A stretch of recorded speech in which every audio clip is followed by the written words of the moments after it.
If there's one thing about this hunt that's a little bit of a disappointment is I only have 2 days to do it. My wife has to have a major surgery, so I've had to really juggle the schedule this year, and what was a 5-day hunt now is a 2-day hunt. But hey, I'm in Wyoming, I got a pronghorn tag, that's all that matters. About a mile into it, I got a group of antelope there, a group here, a group over there, a group out here. And the strategy is just to get up on high spots like this where you can see, and glass and glass and glass, and kind of make note of what you see and decide if that's one you want to go after now or come back and look at later. The first afternoon that we got here, it was mostly just drive around, scout, look. Where's the water? Where are the antelope? Where's all the hunting pressure? And for me, that first day is just about always a scouting day. And the more time I can be out in the field, just learning what's going on, figure it out, sort it out, usually that results in success within the next day or two.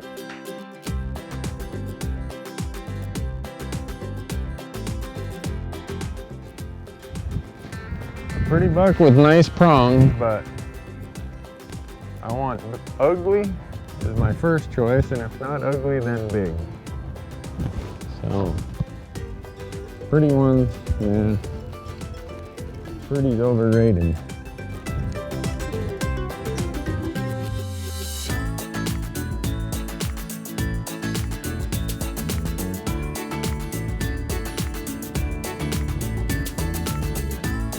I've been here about an hour and I've already looked at probably 15 bucks.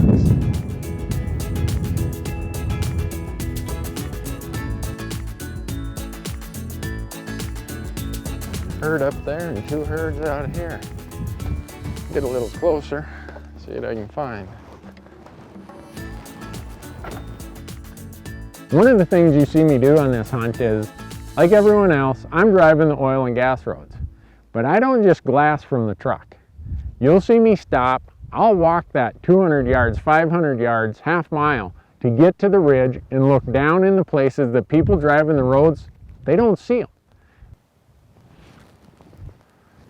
Gotta go take a closer look. Drive up to that next ridge. There's 3 little bucks out here, but I see 2 other bucks way out there that walked over the ridge into the next basin. There are so many antelope down in those basins that are away from the roads, and guys, just seems like every hunter just goes by. And that leaves them for guys like me who take their spotting scope, put it on my shoulder, and go for a hike. And I can stand there for 20, 30 minutes, and guess what? I'm gonna see a lot of bucks that no one else is gonna see.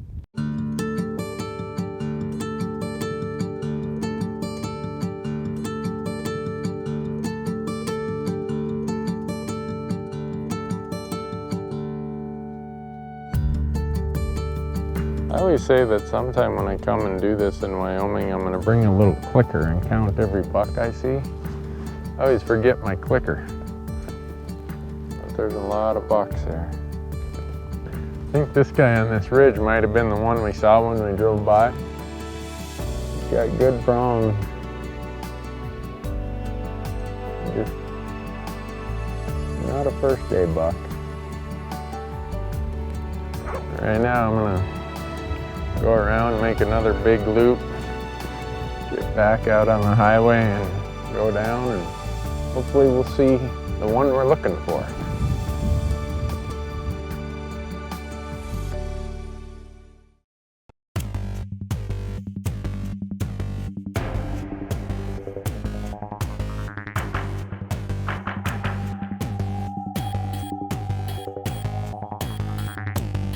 When you have this many thousands and tens of thousands, hundreds of thousands of acres to hunt, you just got to keep moving and looking and moving and looking, and pretty soon you run into the one you're looking for. So, scoured this area pretty good, probably saw 30 bucks, but that's the one I'm looking for. Part of what draws public land antelope hunters to this part of Wyoming is the better than average chance at a Boone and Crockett trophy. More record book bucks come from this area than any other place in the country. But as Randy discovered on a visit to the Boone and Crockett Library in Missoula, Montana, much more comes from registering a trophy with B&C than getting your name in a book. So Justin, I was surprised when you said, Randy, I know you worry about your name in a book or something, but you went through this explanation of how this data helps Boone and Crockett. And it was a learning experience for me. The bigger picture of it is, we want to recognize the fair chase hunters and the animal that they took, but also it creates a data set for us. The idea behind it is to get to this trophy size, everything else has to be there. Now, we can't record every animal taken by every hunter. Right. So we take this snapshot of the very top, and if they can get to the very top, that means everything else, predation, forage, densities, all that has to be in place to get to this, and that's why we have minimum scores. That's why B&C isn't just the biggest antelope killed every year. That's, all right, you hit 80 inches, from there up, that is perfect habitat that's required, or very good, Right. to create this type of trophy. And so, people, you want your name in the book, it's cool and whatnot, but the whole thing also goes to this bigger picture of us gauging conservation, which is the reason we started this. Right. It was, where are the best areas, where are the biggest trophies coming from, and what can we do that these areas are doing in other places to help wildlife as a whole, which is B&C's mission, not just to make books. On these pronghorn, B&C's system recognizes basically length, mass, and cutter length is what makes up our score. This buck pretty much has it all. It's got tremendous cutters, length over 16. These base measurements are tremendous.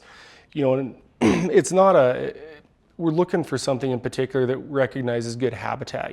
This length and mass, it doesn't just show up from genetics. It's more of a habitat, management type deal, and that's what we're looking to gauge. I never thought of it before that these scores can be an expression of the quality of the habitat and what's happening on the landscape, and measured through large numbers of entries and large data is a valid piece to look at. And the one thing, if people don't buy into our system and don't become recognized for these amazing animals they're taking, our system doesn't really work. It's not a valid data set if we don't have everything. So Right.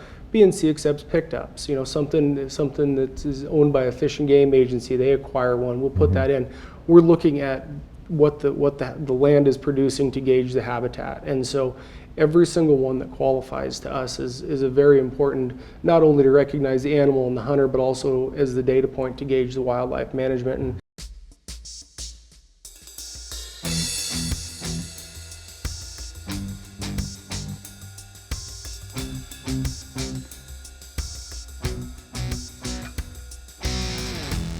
People are probably wondering what I'm doing. It's the first day, so for me it's just cover ground, and find where are the concentrations of antelope. The most efficient way to do this is to just glass with your binos. Cover a lot more ground with your binos than with your spotter.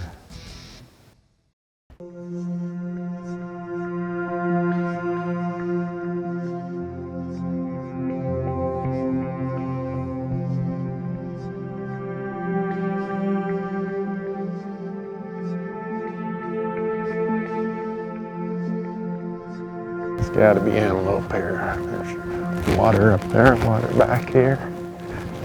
And this basin's a mile that way, a mile that way, and a mile that way.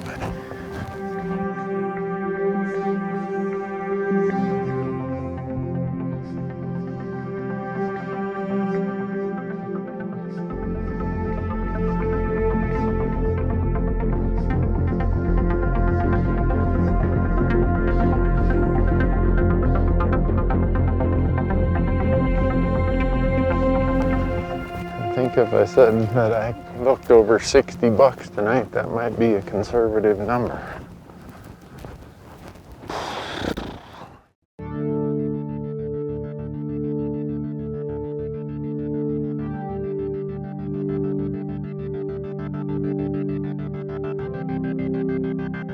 Right now I'm looking at a pretty decent buck right down here. If you can get out here right when the sun has risen, that first half hour, and you don't have to be out here right at the break of daylight. Once the sun gets up, these white butts and white sides of the antelope, they just stand out like lights on a Christmas tree. So with day one having been the sort it out day, day two is the figure it out day. I bet you it was within the first half hour I had 8 or 10 bucks located. Yeah, some of them were far away, some were close, but that's how you do it with antelope hunting. And when you only have 2 days like I do, you just got to get to the best spots you can think of. And the best spots are going to be the best glassing points, but they also have to have water nearby and they have to have good feed nearby. One of the things I knew I was looking for in this time frame, because it's the rut, I'm looking for big groups of does. If I can find big groups of does, there's going to be usually one big buck with them, and there's going to be a bunch of bucks on the periphery moving back and forth trying to steal his does.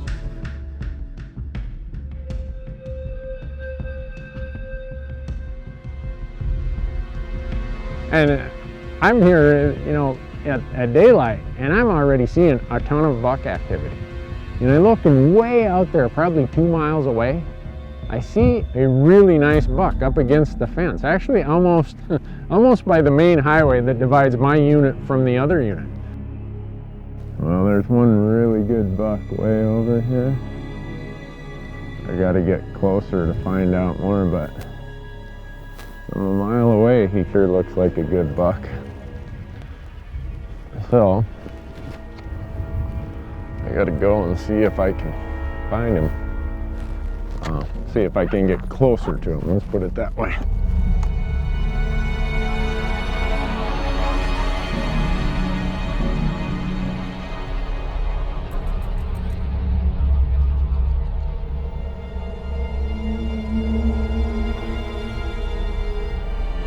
Get a little closer, and now he's a little fidgety and he starts running across kind of diagonally from me. I'm like, whoa, those are the prongs I'm looking for.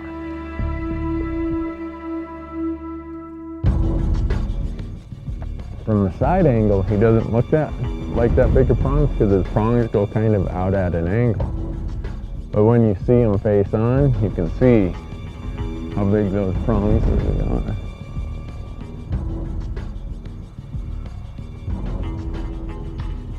And I watched a buck over here that's got smaller horns than him just run him off. But the good news is there, he pushes that buck back to BLM. And there's some rolls and undulations, and I tell Derek, I said, grab that camera, we're gonna go and get into some of these folds and we'll see where he's at out there.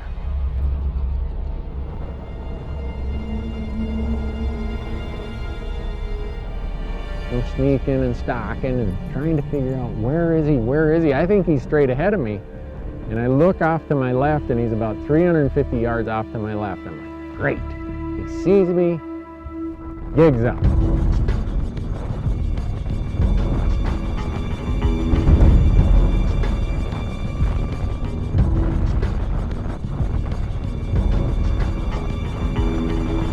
So he just stands out there looking straight at me.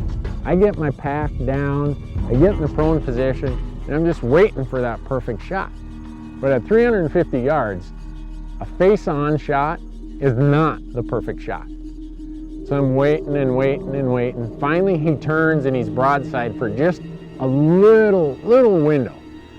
And as I'm starting to get ready, I'm thinking, okay. Derek tells me, hey, I'm good on the camera. And just as I do that, he turns and starts walking away down off this little bench. Lose him. Like, are you kidding me?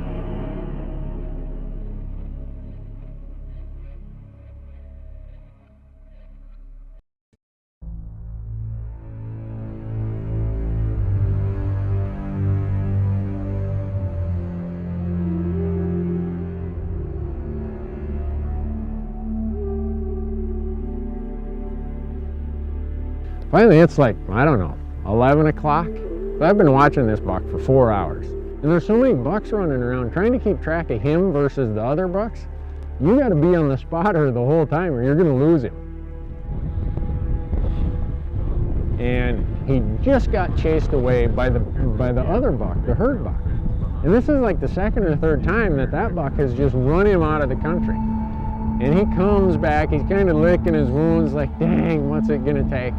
And there's this little low spot, and he just beds down, and he disappears. So I'm gonna roll the dice. I'm gonna go out there and I'm gonna get upwind of him, and maybe that's even enough to get him to stand up. And so me and Derek are out there, and Derek's got the camera, I got my rifle, and we're sneaking and crawling, sneaking and crawling.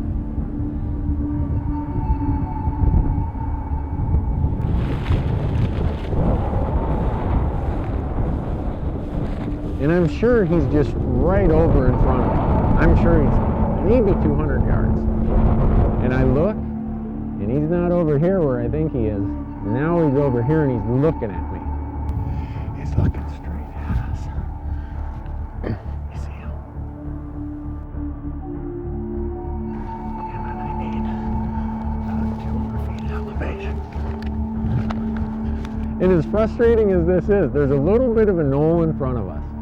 And just that extra 2 feet that Derek's up here on the tripod versus me being leaned across my pack, I can see him from about right here.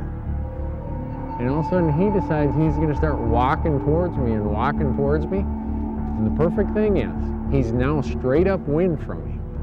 That's the shot I want. And all of a sudden he takes enough steps where I can see him from about right here. I am dead solid ready on my pack. And when Derek says, we're good,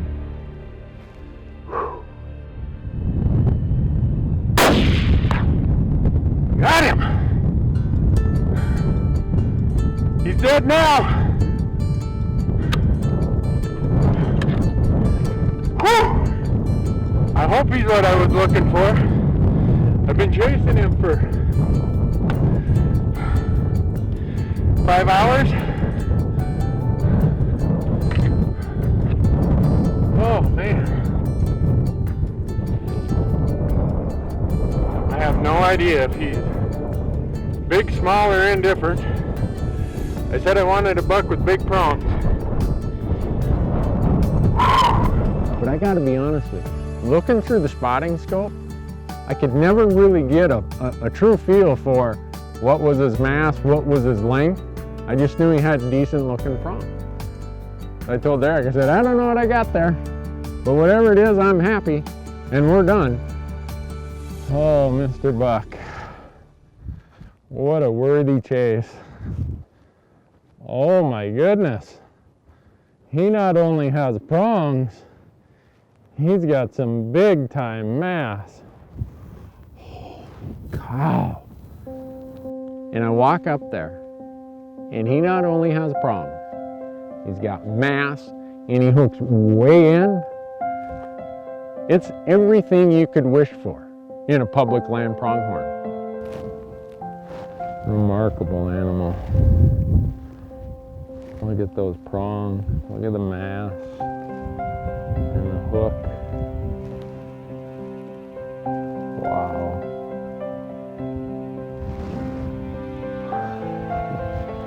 I don't know what to say.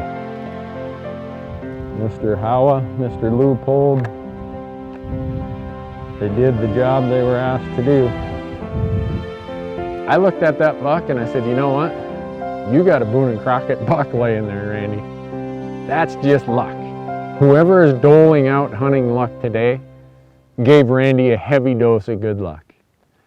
And I think about how special it is to be here. I think about my wonderful wife who said, you know what, I gotta have a pretty major surgery in a couple days, but I know what your passion is for pronghorn. And yeah, you can't go for 5 days, but if you want to go for 2, go do it, Randy. It's what you love to do. And I'm a lucky guy.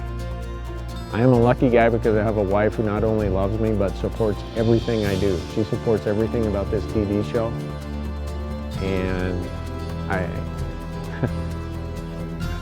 I wish I had words to properly convey how special it is to have someone who supports what I do and is that committed to what I do.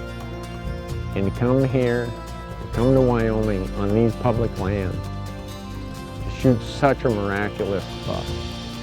I don't know if it's going to come across on video to be as rewarding, as exciting, and as fulfilling as it is for me.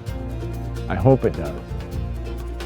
But if you get the chance, if you have any interest in hunting the West, in doing something that's unique, something that's fun, something that's gonna not just give you some superb meat, but give you memories like nothing else can, come to Wyoming and hunt antelope.